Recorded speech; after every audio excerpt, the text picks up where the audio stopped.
निश्चित भाव में कहबी जो बड़ी ढांचार national highway authority of India NHAI गठन करा जाइछि राज्यर एवं देशर बड़ बड़ प्रकल्प गुड़िकर सीधा सड़क भाव में स्वयंशासित भाव में कार्यक्रम करने से भाव में राज्य में अनेक गुरुत्वपूर्ण राजरास्ता गुड़ी को राज्य स्तरीय ताकू किभली भाव में करा समस्त ब्लॉक रू जिला जिलू राज्य पर्यंत पंचायत पर्यंत ये रास्ता को जोड़ापी आम गत विधानसभा एक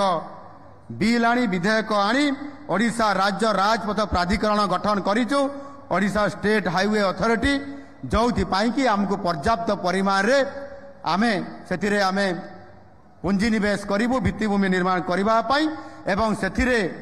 विश्वस्तरीय रास्ता गुड़िक निर्माण करने आमको 75,000 कोटी टंका एभली एक योजनाबद्ध भाव में आम कार्यक्रम करने आगामी दिन में जाऊँ। बंधुगण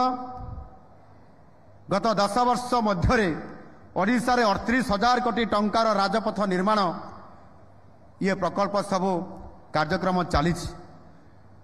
चलित वर्ष 2025 मसीह 32,200 कोटी टंका व्यय 1,590 किलोमीटर ये रास्तार डीपीआर अर्थात डिटेल प्रोजेक्ट रिपोर्ट प्रस्तुत ये करा चली।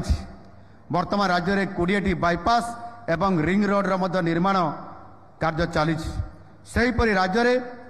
जहाँ मुझे कहूली 70,000 कोटी भी अधिक टंकार विभिन्न प्रोजेक्ट आमे आमर जो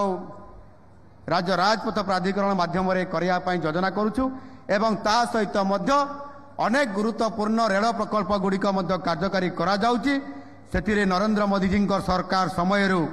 वर्तमान पर्यंत 70,000 कोटी अधिक टंकार रेल प्रकल्प निर्माण कार्य ये आगे चली।